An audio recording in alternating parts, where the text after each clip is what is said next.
When the Canadian government begs you to drop a 4-year-old Freedom of Information request about Chinese soldiers training on our soil, you know you're over the target. The Carney Liberals are doing what they do best, dodging, delaying, and denying access to the truth, especially when it involves China. Now, back in December of 2020, Rebel News filed a very straightforward access to information request thanks to your help and donations at rebelinvestigates.com. We could not do this work without your donations. We asked for records detailing all training exercises involving the Chinese military on Canadian soil since 2015.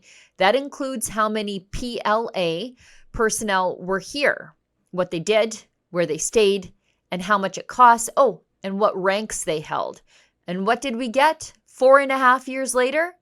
We got a pathetic, mealy-mouthed email from Global Affairs Canada asking if we'd just like to forget the whole thing. The email says, and I quote, "Due to an overwhelming number of requests and a considerable amount of work that remains to be conducted, kindly confirm if, with the passage of time, you are still interested in receiving the information or if you opt to abandon the request."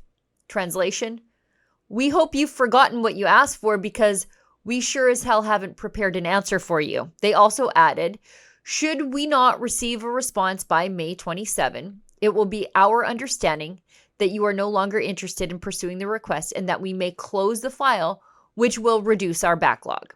So just to be clear, they are threatening to close a legally filed request if we don't jump through some new hoops, even though they've already taken an illegal 380-day extension way back in January of 2021.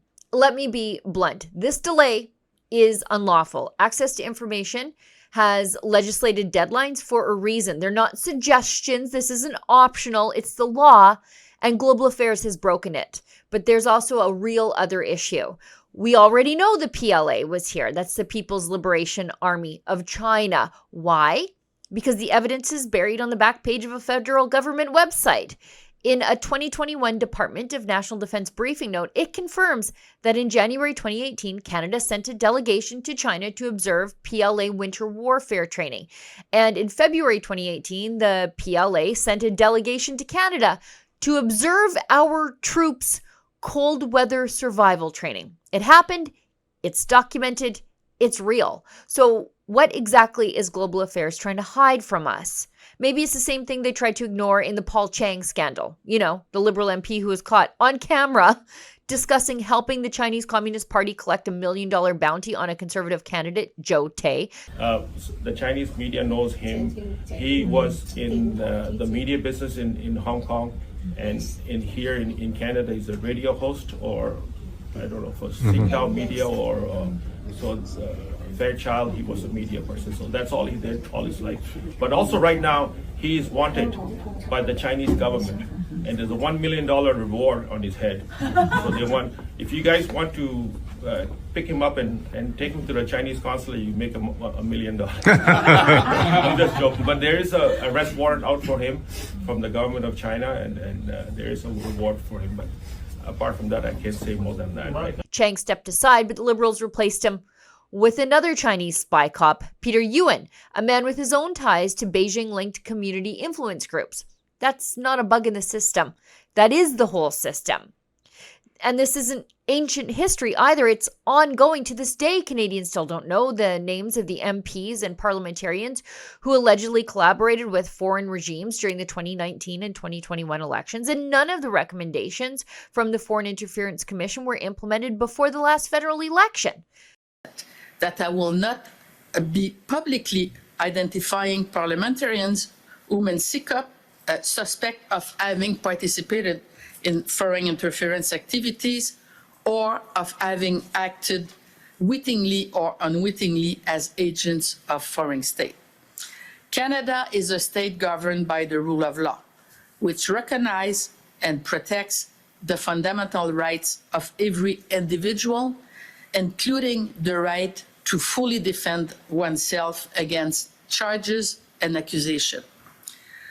Meanwhile, who's cheering from the sidelines? China. A recent piece from China Briefing spells it out plainly. They say China is optimistic about business opportunities in Canada under Prime Minister Mark Carney. optimistic. That's the word they use, not me. And why wouldn't they be? Carney's Liberals can't even handle a simple Freedom of Information request about PLA training. What are the odds they even stand up to Beijing at all? So let's put it all together. Global Affairs is unlawfully delaying a request about Chinese soldiers we know were training in Canada. The military exchanges are already confirmed in briefing notes. They happened.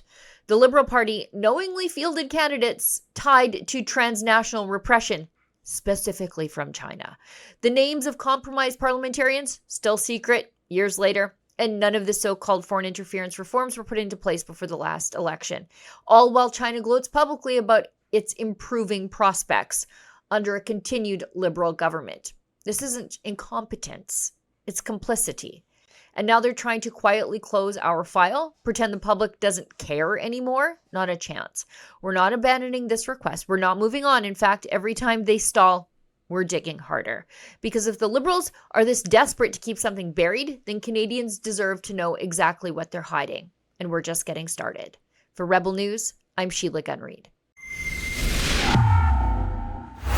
To help offset the filing and research costs of this access to information requests about Chinese soldiers training on Canadian soil and all of our other access to information requests, we file dozens every single week. Please go to rebelinvestigates.com.